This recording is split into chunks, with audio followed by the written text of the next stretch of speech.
Hello viewers, welcome back to my channel sharing is fun. आज हम बात करने जाएंगे बेबी वेट के बारे में कि जब हम प्रेग्नेंट होते हैं उस दौरान बेबी का वेट कितना होता है और मतलब जिस टाइम बर्थ होता है, एक्चुअली जिस टाइम बेबी की डिलीवरी होने वाली रहती है उस टाइम कितना वेट होना बेबी का अच्छा माना जाता है और कितने से कम अच्छा नहीं माना जाता है, लो वेट में कंसिडर किया जाता है। तो चलिए शुरू करते हैं।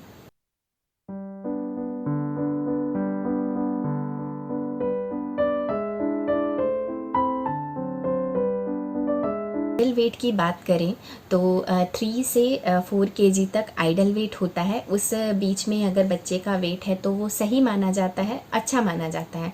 उसके अलावा अगर 2.5 से वेट कम है बच्चे का तो उसे अच्छा नहीं माना जाता है, उसे लो वेट कहा जाता है। बेबी का बर्थ गेस्टेशन एज जो होता है यानी कि 9 महीने से कम में जब डिलीवरी होने वाली है, डजेंट मैटर आपकी डिलीवरी 7 मंथ में हो रही है, 8 मंथ में हो रही है या 9 मंथ में हो रही है, अगर डिलीवरी हो रही है उस वक्त में बच्चे का वेट 2.5 से कम है तो वो लो वेट में कंसिडर किया जाता है। उसके अलावा जैसे जैसे गेस्टेशन बढ़ता है, मतलब जैसे जैसे बेबी का ग्रोथ बढ़ता है, प्रेगनेंसी बढ़ती है, वैसे वैसे बेबी का वेट भी बढ़ता है। इन जनरल देखा गया है कि जो बॉय बेबी कैरी करती हैं उसमें बेबी का वेट जनरली ज़्यादा होता है as comparison to girl baby के। जैसे जैसे बच्चा बढ़ता है वैसे ही वैसे उसका हाइट भी बढ़ता है। बच्चे की वेट के साथ साथ हाइट भी मेज़र की जाती है और वो आपके अल्ट्रासाउंड रिपोर्ट्स में मिल जाती है। आप डॉक्टर से ये ज़रूर से पूछें कि मेरे बेबी का वेट और मेरे बेबी का ग्रोथ जो है, लंबाई जो है, हाइट वगैरह सारा सब कुछ अच्छा है या नहीं है। अगर कोई भी कॉम्प्लिकेशन रहती है तो डेफिनेटली आपके डॉक्टर आपको तुरंत बताएंगे। जैसे जैसे गेस्टेशन बढ़ती है वैसे वैसे हाइट और वेट दोनों बढ़ेंगे। अगर वो कम हो रही है या फिर आपको ग्रोथ कम लग रही है तो आप डॉक्टर से ज़रूर पूछें।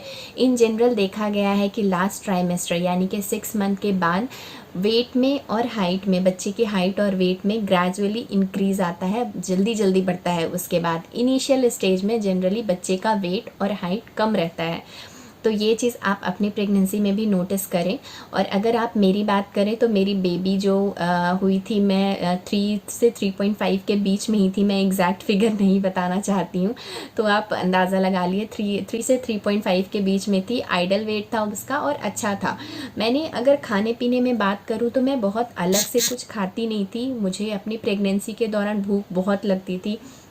आपने अगर मेरे 9 मंथ वाले प्रेगनेंसी जर्नी के वीडियो देखे होंगे तो उसमें मैं ऑलरेडी शेयर की हूँ कि मैं क्या क्या खाती थी और मुझे एक्चुअली क्या क्या पसंद आता था अपनी प्रेगनेंसी के दौरान। मुझे एक्चुअली खाना तो बहुत पसंद, मतलब कुछ भी मैं खा लेती थी आराम से। कोई वोमिटिंग, कोई सेंसेशन ऐसा मुझे नहीं था कि मुझे कोई खाने से एलर्जी हो। मैं सारे खाने आराम से खा लेती थी, मुझे कोई प्रॉब्लम नहीं होती थी।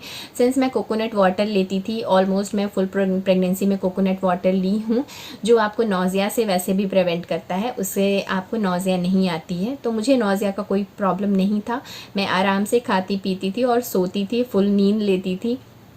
तो आप भी अगर बेबी के वेट को लेकर के परेशान हैं या टेंशन में हैं तो उसकी टेंशन आप निकाल दें। बस आप हेल्दी रहें तो बेबी अपने आप हेल्दी रहेगा।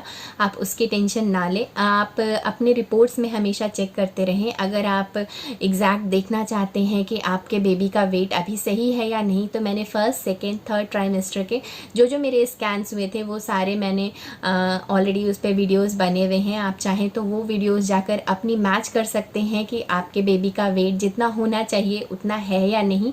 आपके बेबी के गेस्टेशन के हिसाब से, मतलब जिस मंथ में अभी आप हैं, जिस मंथ की प्रेगनेंसी अभी आपकी चल रही है, उस हिसाब से आपका बेबी का वेट और बेबी का हाइट है या नहीं है वो आपको मेरे अल्ट्रासाउंड रिपोर्ट में मिल जाएगा। आप उससे कंपेयर करके अपना चेक कर सकते हैं कि सब कुछ सही है या नहीं है।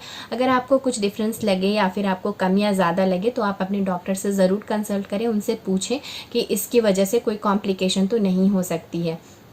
इन जनरल कहा जाता है कि 4 केजी से ज़्यादा बेबी का वेट होना प्रेफर नहीं किया जाता है, क्योंकि बर्थ के टाइम में माँ को बहुत प्रॉब्लम होती है। अगर बेबी का वेट 4 केजी है तो 4 केजी से ज़्यादा है तो उसमें क्या होता है कि माँ को प्रेशर ज़्यादा लगाना पड़ता है, स्पेस कम हो जाती है बर्थ के लिए, जिसके चलते माँ के लिए एज़ वेल एज़ बेबी के लिए थोड़ा कॉम्प्लिकेशन बढ़ जाता है।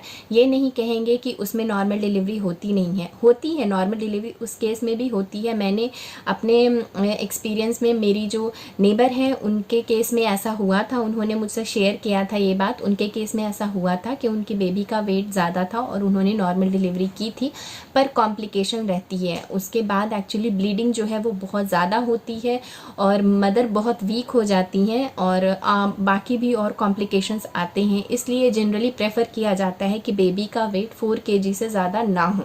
उम्मीद करती हूँ कि आपको ये वीडियो हेल्पफुल लगी हो। अगर हेल्पफुल लगी है तो मेरे चैनल शेयरिंग इज़ फन को सब्सक्राइब करें, साथ में बेल आइकन दबाएं ताकि जब भी मैं नेक्स्ट वीडियो अपलोड करूं तो आपको उसके नोटिफिकेशन सबसे पहले मिल जाए।